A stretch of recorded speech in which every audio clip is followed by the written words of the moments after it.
천사의 얼굴을 가진 스데반. 지난주에 저희들이 공부했던 내용입니다. 이 스데반은 초대교회 성도의 한 모델이었습니다. 그는 성경에서 말한 대로 성령이 충만한 사람이요, 지혜가 충만한 사람이요, 믿음과 은혜와 권능이 충만한 사람이었습니다. 그의 신앙은 어느 한 부분에 치우쳐 있지를 않고 잘 조화된 인격을 가졌습니다. 그에게는 기사와 표적이 있는 능력도 있었습니다. 그러나 은사나 능력적으로만 가지도 않았습니다. 아주 인격이 있는 그런 신앙입니다. 그는 모든 사람으로부터 존경과 사랑을 받았는데 특별히 그가 교회 생활은 아주 훌륭했습니다. 구제와 봉사와 재정관리에 충성스러운 일을 했습니다. 이렇게 보면 그는 훌륭한 행정가였습니다. 또 그는 복음에 탁월한 변증가였습니다. 그의 변증은 설교가 될 만큼 아주 탁월한, 그리고 구약에 대해서 조예가 깊은 그런 사람이었습니다. 바로 이 사람이 초대교회 성도의 한 모델이었던 스데반 또는 빌립과 같은 그런 모델입니다. 저는 이 말씀을, 이분을 생각하면서 우리 온누리교회 성도들의 모델은 누굴까, 그런 생각을 해봤습니다. 어떤 분이 이 정도면은 참 초대교회 모델인 것처럼 우리 온누리교회 집사나 장로의 모델이 될 수 있을까? 과연 목사 중에는 누가 모델이 될 수가 있을까? 이런 생각들을 해보게 되었습니다. 사람이 그 시대를 지배하는 것입니다. 조직이나 환경이 지배하는 것이 아닙니다. 역사를 변화하는 것은 사람입니다. 한 시대를 변화시킬 수 있는 것도 사람입니다. 성령 받은 사람, 하나님의 사람은 그 시대를 변화시키는 것입니다. 스데반은 사도행전 7장에서 이제 그의 변증적 설교를 하기 시작을 합니다. 7장 1절 2절을 함께 보시겠습니다. 시작.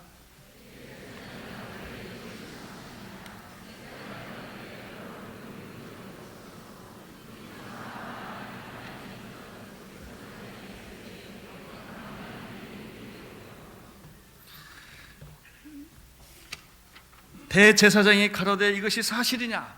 라고 스데반에게 물었을 때 스데반은 여러 부형들이요, 여기는 father and brothers입니다. 그러니까 아마 여자분들은 이 재판에 좀 없었던 것 같습니다. 아마 주로 남자들이 지금 많이 모여서 지금 재판과 변증을 지금 하고 있는 그런 상황입니다.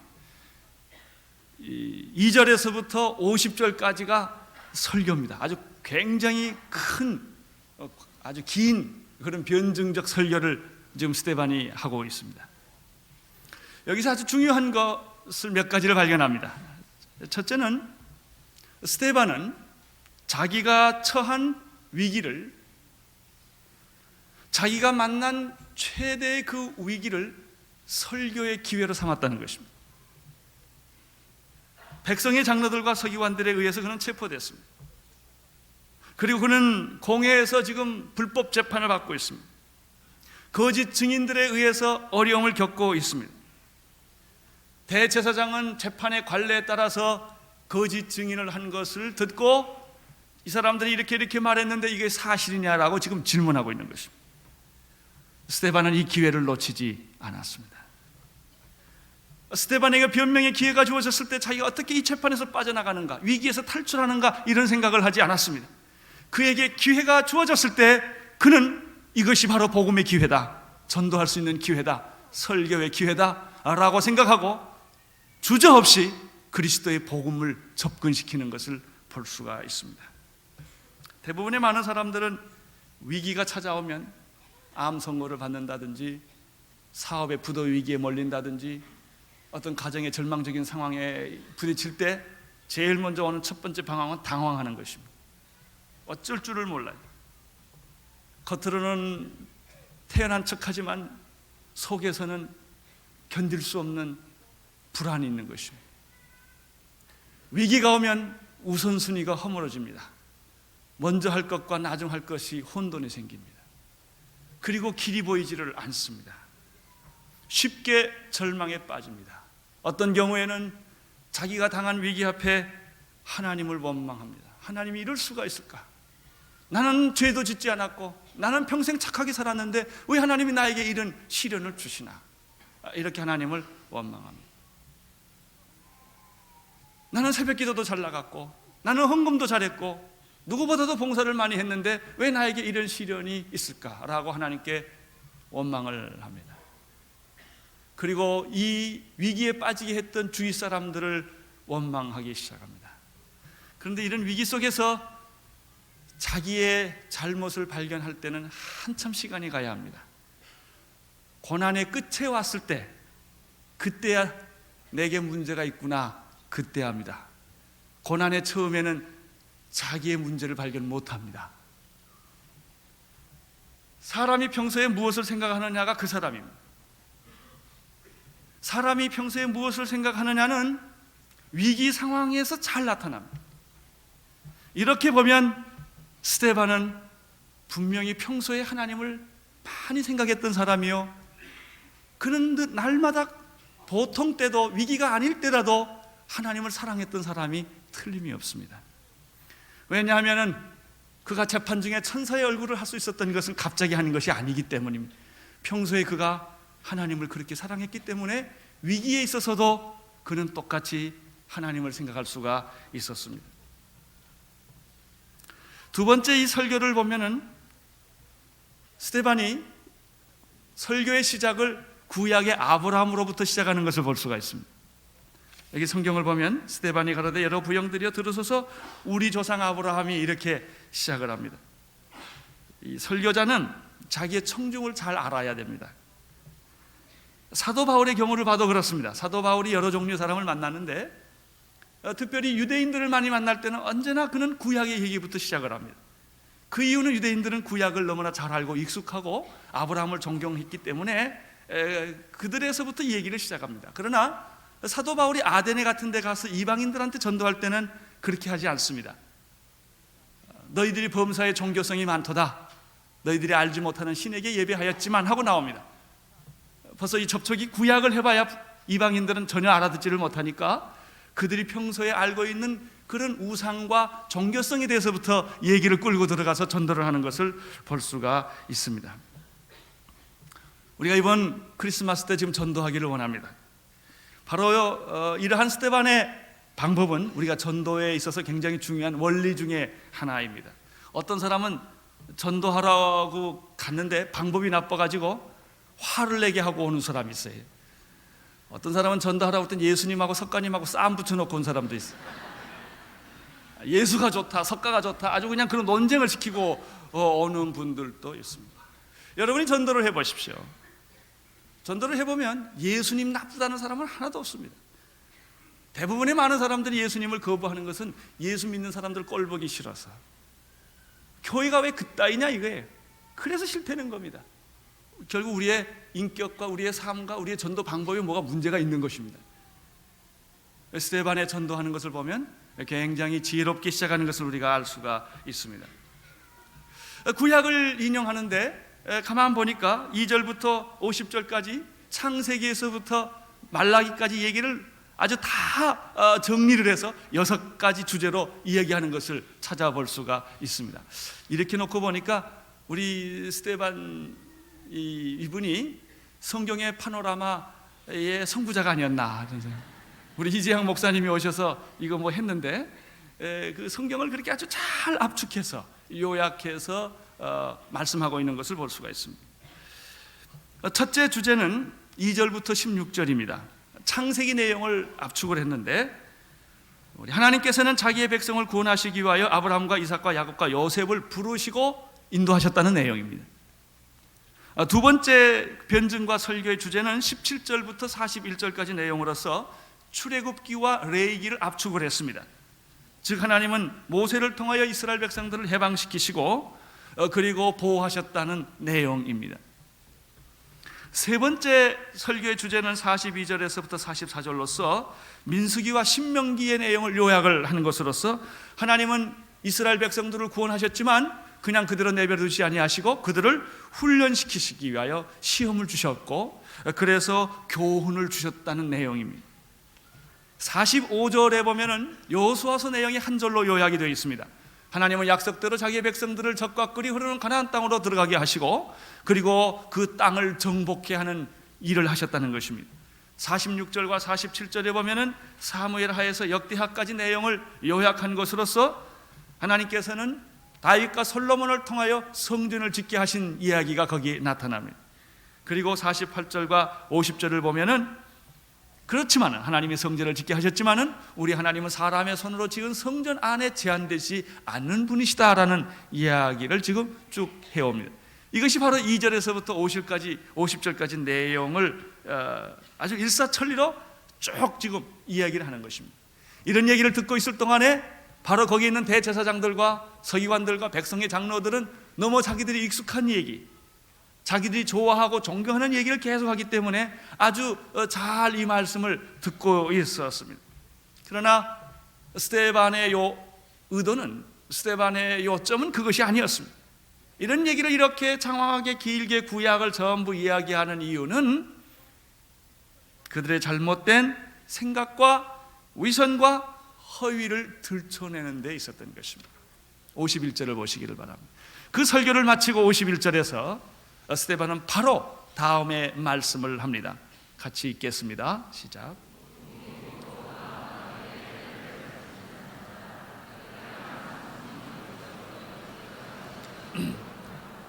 목이 곧고 마음과 귀에 할례를 받지 못한 사람들아, 너희가 항상 성령을 거스려 너희 조상과 같이 하는도다.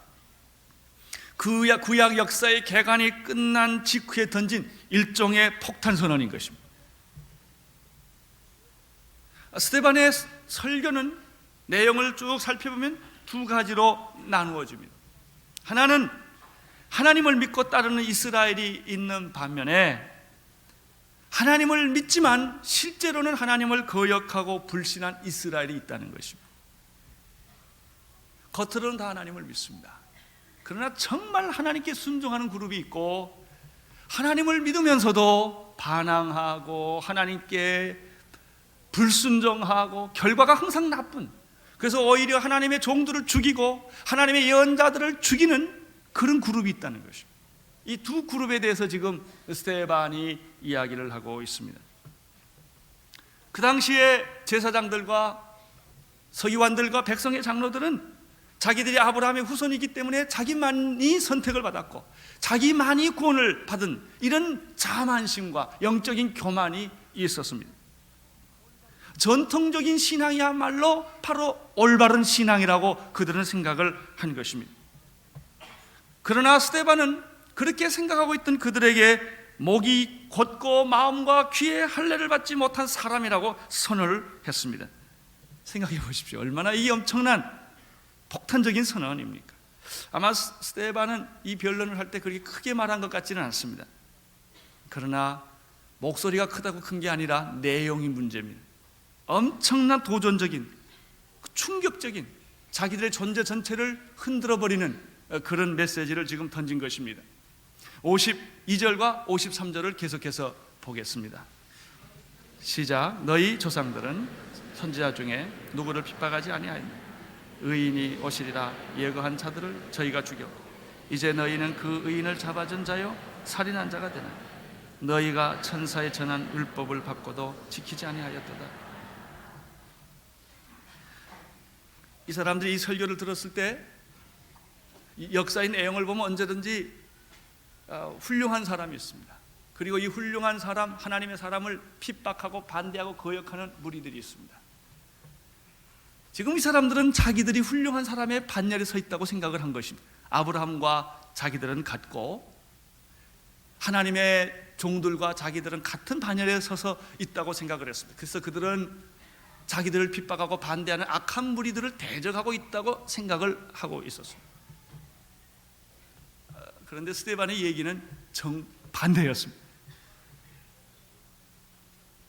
내가 바로 핍박하고 거역하고 배반한 그 무리들의 후예라는 것입니다. 이런 비슷한 얘기가 다윗에게 있습니다.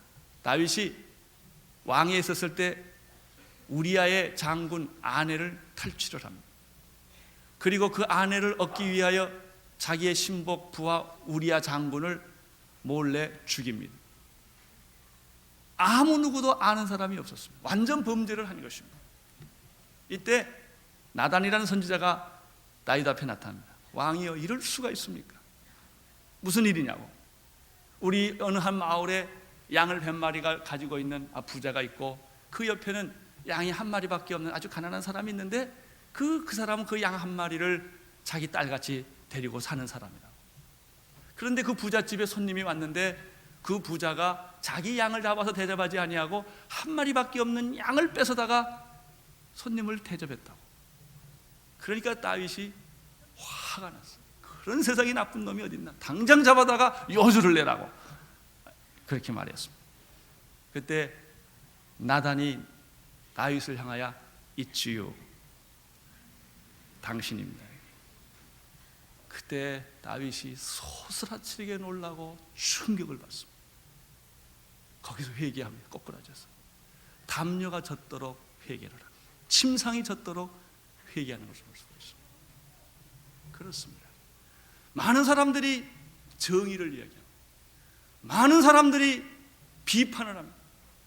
자기가 정의로운 사람인 것 편으로 섰다고 생각을 하는 것입니다. 자기가 의로운 사람의 반열에 서서 모든 사람을 정죄하고 비판하고 한참 있는데 바로 자기가 비판한 그 사람이 자기라는 것입니다. 그 사실을 알게 되었을 때 충격을 받게 됩니다. 목사가 설교를 합니다. 사실은 교인들한테 하는 설교가 아니라 제 자신한테 하는 설교인지 모릅니다. 있지요, 당신입니다. 심판을 받아야 할 사람은 당신입니다. 정죄를 받아야 할 사람은 당신입니다. 처음에는 그게 자기가 아닌 줄 알고 자기도 덩달아 신나게 비판하고 욕을 하고 말을 많이 했는데 결국 그게 자신이라는 것입니다. 얼마나 그 사람들이 충격을 받았겠습니까? 그 반응이 54절에 나타납니다. 54절 시작. 두 가지 반응이 있습니다. 처음에는 마음이 찔렸다고 말했습니다.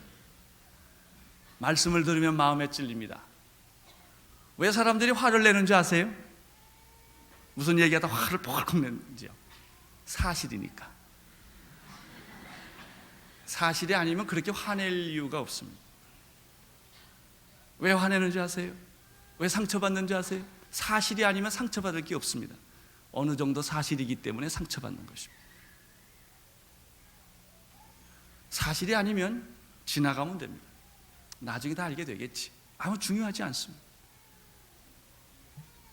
말씀을 들으면 찔림을 받습니다.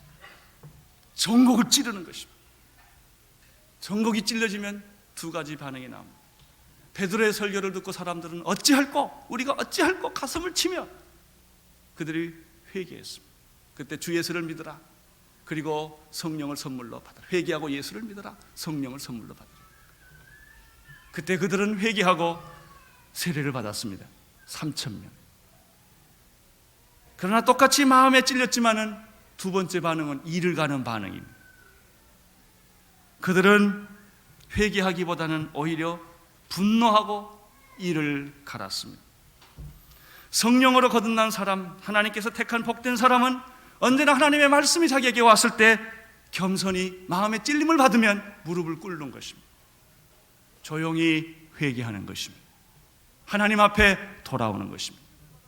그러나 그렇지 못한 사람은 지적을 받았을 때, 성령의 지적을 받았을 때 오히려 이를 갈고 반항하고 소리를 지르면서 대드는, 불순종하는 그런 모습들을 보게 되는 것입니다. 55절을 보시기를 바랍니다.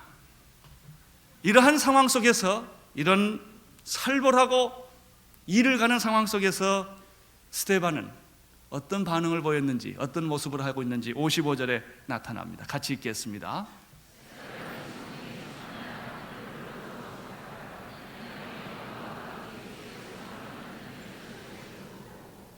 여기서 우리는 또다시 놀라운 또 하나의 사실을 목격하게 됩니다. 이런 위기 속에서, 이런 허위 증언 속에서, 이런 분노하고 이를 갈고 어쩌면 죽여버리고 싶은 살기가 있는, 그래서 나중에는 실제로 죽여버립니다. 이런 분위기 속에서 스데반은 어떤 모습을 가지고 있었는가? 첫째, 그는 성령이 충만했다고 말했습니다. 그렇습니다. 우리가 6장에서 천사의 얼굴을 한 스데반 얘기를 했습니다. 어떻게 스데반이 그런 얼굴을 할 수 있었을까? 그렇습니다. 성령이 그를 충만하게, 성령이 충만했기 때문에 그런 상황 속에서 그는 천사의 얼굴을 할 수가 있었습니다. 우리는 환경의 지배를 받습니다. 그러나 그리스도인은 환경을 초월한 사람들입니다. 우리는 이 세상 속에 삽니다. 그래서 우리는 날마다 먹고 마시고 자고 살아야 되는 이런 구체적인 현실 속에 사는 똑같은 인간들입니다. 우리에게도 자녀가 있고 부모가 있고 가족이 있습니다. 우리가 살아야 되는 직장이 있고 우리가 살아야 되는 이 사회라는 규범이 있는 것입니다. 그러나 우리는 그 안에 살고 있지만 그 안에 예속되어 있지 않습니다. 세상을 뛰어넘어 살고 있는 사람들이 그리스도인들입니다. 스데반은 그런 사람이었습니다. 그렇기 때문에 그는 그의 그 재판 속에서도 그는 성령이 충만했던 것을 볼 수가 있습니다. 두 번째입니다. 성령이 충만했을 뿐만 아니라 그 영은, 그가 지금 하늘을, 그의 눈은 하늘을 우러러 주목하고 있었다, 이렇게 되어 있습니다. 스데반이 성령에 충만하여 하늘을 우러러하여 주목하여, 이렇게 되어 있습니다. 그의 마음과 생각은 하늘에 있습니다. 눈이 있는 것보다 더 중요한 것은 무엇을 보느냐입니다. 그리고 어디를 보느냐입니다. 눈이라고 다 눈이겠습니까? 입이라고 다 입이겠습니까? 귀라고 다 귀겠습니까? 볼 수 없는 눈도 있고 말할 수 없는 입도 있고 들을 수 없는 귀를 가진 자들이 얼마나 많이 있습니까? 오늘 이 성경에도 목이 곧은 백성이라고 말했고 마음과 귀에 할례를 받지 못한 사람이라고 말했습니다. 나는 여러분들이 입과 귀와 눈이 성령 세례 받게 되기를 바랍니다. 그래야 보이는 것입니다. 그래야 들리는 것입니다. 그래야 말을 하는 것입니다. 그때 그 말은 능력이 되는 것입니다. 여러분들은 지금 무슨 생각을 하고 있습니까? 그리고 어디를 보고 계십니까? 스데반은 하늘을 우러러 주목해서 봤다고 말했는데, 세 번째, 그러면 무엇을 봤을까 하는 것입니다. 그 다음 성경을 보면 스데반이 성령이 충만하여 하늘을 우러러 주목하여 뭘 봤다고 말했습니까? 하나님의 영광과 및 예수께서 하나님의 우편에 서신 것을 봤다고 말했습니다. 그가 본 것은 하나님의 영광입니다. 영광의 광채입니다. 그가 하늘을 봤을 때 하늘이 찬란하게 빛나는 것을 보았습니다. 천국이란 하나님의 영광의 광채가 충만한 곳입니다. 하나님이 계신 곳에는 언제나 영광의 빛으로 충만되어 있습니다. 하나님을 만난 사람도 그 영광의 빛이 있는 것입니다. 모세가 하나님을 만났을 때 그 얼굴에서 빛이 났는데 그 빛을 사람들이 볼 수가 없어서 수건으로 가렸다는 말씀이 있습니다. 어떤 사람 얼굴은 죽은 사람 얼굴처럼 된 사람이 있습니다. 아무리 화장을 하고 뭘 해도 죽은 얼굴이 있습니다. 어떤 사람의 얼굴은 아무것도 치장을 하지 않았는데 살아있는 생명이 넘쳐 흐르는 얼굴이 있을 수가 있습니다. 하나님이 내 안에 계시면, 하나님의 생각이 깊어지면 영광의 광채가 우리 몸 안에 있게 되는 것입니다. 스데반에게는 바로 이것이 보였던 것입니다. 영광의 광채가 보였습니다.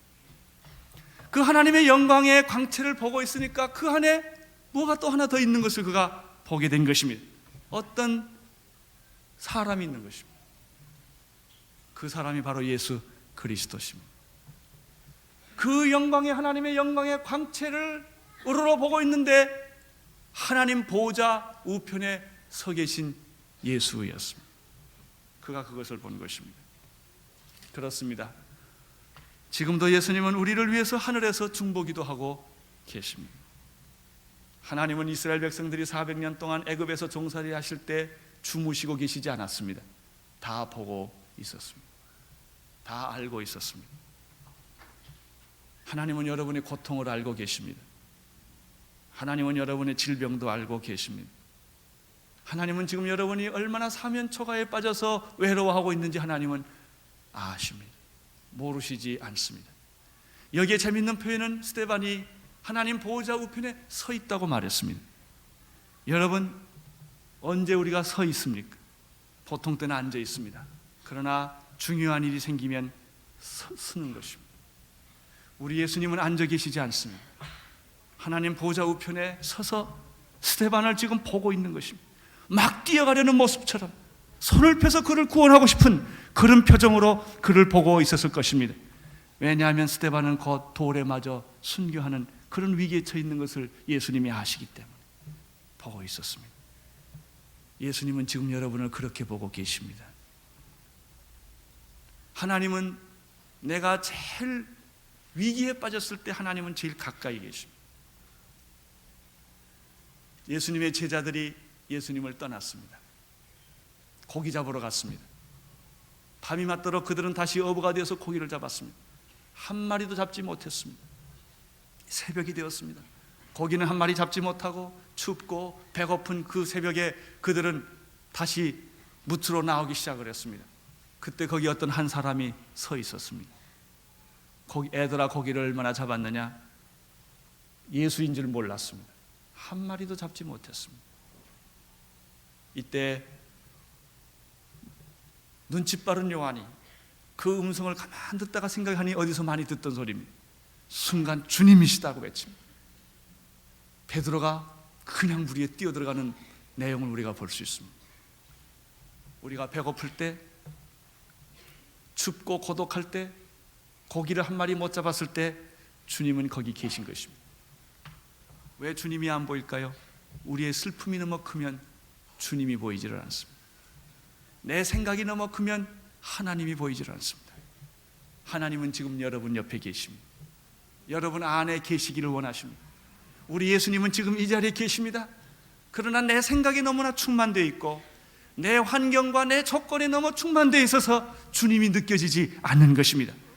여러분 믿으십시오. 절대로 주님이 없는 것이 아닙니다. 여러분이 못 보신 것입니다. 그러나 스데반은 오늘 그것을 보았습니다. 재판 중에 그것을 보았습니다. 재판하고 있을 때, 모함을 받고 있었을 때, 그가 돌에 맞아 죽었을 때 보통 사람 같았으면 하나님이 나를 버렸다고 말할 것입니다. 내가 주님을 위해서 살려고 하는데 왜 이렇게 돌에 맞아 죽어야 되느냐고 그들이 항변할지 모릅니다. 그런 위기입니다. 그런 불행한 사태입니다. 그러나 그러한 불행한 사태에서 스데반은 예수님을 보았습니다. 그 예수님은 앉아 계신 예수님이 아니라 서 계신 예수님이십니다. 손을 뻗치고 응답하려는 예수님이십니다. 오늘 여러분 스데반처럼 이 예수님을 보고 싶지 않으십니까? 지금 주님은 여러분 안에 계시고 여러분 곁에 계시고 여러분을 향하여 계십니다. 그분은 그냥 계시지 않고 기도하고 계십니다. 성령이 말할 수 없는 탄식으로 우리가 기도 못할 때 기도해 주신 것처럼 우리가 기도를 잃어버렸을 때, 믿음이 끝났을 때 주님은 우리를 포기하지 않고 계속해서 우리를 찾고 계십니다. 그래서 스데반의 얼굴은 천사처럼 빛날 수가 있었습니다. 오늘 하나님의 축복이 여러분에게도 똑같이 임하게 되기를 바랍니다. 하나님의 광채가 여기 있고 그 광채 속에는 예수님이 계십니다. 기도하겠습니다. 하나님 아버지, 스데반은 재판 중에 성령 충만했으며 하늘을 우러러 보았으며 하나님의 영광의 광채를 그가 보았습니다. 주님, 오늘 우리의 고난의 현실 속에서 똑같이 이런 것들을 보게 되기를 원합니다. 우리는 세상을 이길 힘이 없습니다. 주여 이 힘을 우리에게 주시옵소서. 우리는 질병을 이길 힘이 없습니다. 질병을 이길 수 있는 믿음과 힘을 주시옵소서. 우리는 세상을 뚫고 나갈 용기가 없습니다. 우리는 여리고 앞에서 얼마나 많이 좌절했는지요. 그러나 이 시간 다시 스데반처럼 하늘을 우러러 보게 하여 주옵소서. 먹구름 속에 은빛 광채가 나타난 것처럼 아버지 하나님의 그 하늘에서는 우리 하나님의 영광의 광채가 있으며 우리를 위해서 중보기도 하고 계시는 예수님이 서 계신 것을 믿습니다. 주여 우리로 하여금 새로 시작하게 하여 주시옵소서. 예수님 이름으로 기도드리옵나이다.